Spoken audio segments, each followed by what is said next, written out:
inflammation of the tonsils. Namamaga yung tonsils natin. Saan ang tonsils natin? Ito yung tonsils natin. If you open your mouth, no, makikita mo ito. These are our tonsils. Dalawa. Okay? So, ito yung uvula.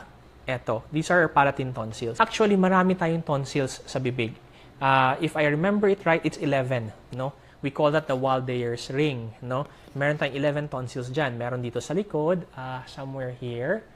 Meron dito sa likod ng dila, no? Meron dito pa sa wall na to, no? There are 11 tonsils all in all sa bibig, no? Pero basically, what causes the problem? It's actually these two. Tawag natin palatine tonsils.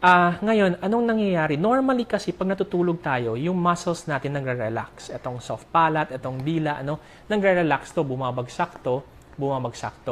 So what happens then? Yung hangin ngayon na hinihinga natin galing sa ilong tsaka sa bibig, hindi nakakapasok papuntang lungs. Nagkakaroon tayo ng obstruction. Okay?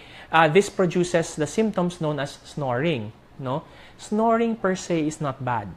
Kasi snoring just signifies that yung hangin na pumapasok ay medyo nahihirapan kasi narrow yung airway. Okay? When does snoring become bad? Snoring becomes bad if it alters your breathing. For example, napapansin ng misis mo or ng nanay na yung anak niya humihinga tapos biglang tumitigil sa paghinga.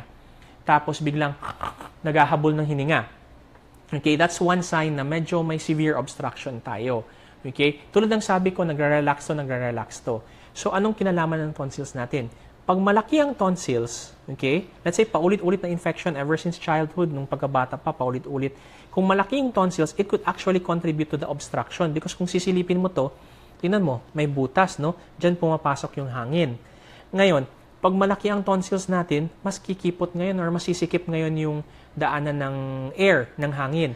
So, pag nangyari yun, you could have symptoms of obstructive sleep apnea, no? Sleep disordered breathing ang tawag namin. Nahihirapan sa pagtulog, no? Pagising ng bata, irritable, poor performance sa school, basically because hindi nakatulog na maayos kasi kulang nga yung oxygen na pumapasok sa katawan. So, kapag ganyan, one of the things na we can do, tanggalin yung tonsils, no? Because if you remove these two tonsils, okay, mas luluwag ngayon yung daanan. Hindi ko sinasabi na lahat ng sleep disordered breathing ay because of this, no? Pero it's one of the common causes na malaki yung tonsils, kailangan siyang tanggalin para makapasok. Dahil sa tonsils?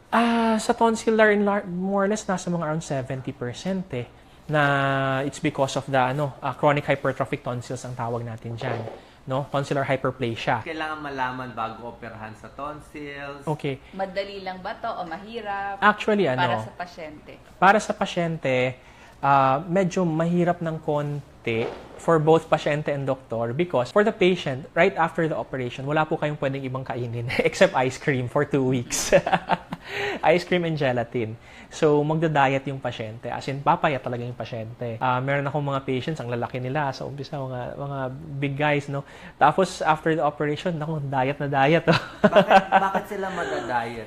Because when we remove the tonsil kasi, iniiwan lang namin yung bed na open, no? Hinahayaan namin na magsa-secondary granulation para mag-heal ng kusa.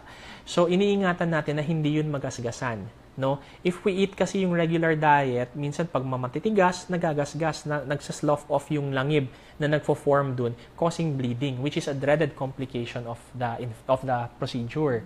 No? So, pwede siyang mag-cause ng bleeding, magdudugo. So, nakakatakot po yun. So, para maiwasan yun, another thing is kung kanin, let's say, Dok, bakit naman, let's say, lugaw na lang, wag na lang, kanin na lang, na malambot. Yung kanin kasi may particles siya could stick there sa bed. When it sticks there, it gets infected kasi syempre, pagkain siya na Once it gets infected, it again increases the risk na pwede siya magdugo. Mag-bleed na naman siya. Ilang linggo ang liquid diet? Mga around 10 to 14 days. Mga 7 day, usually 7th day after the operation, tinitingnan namin. Ako usually kung mukhang nakita ko nag-heal na siya, pinapakain ko na 7 day.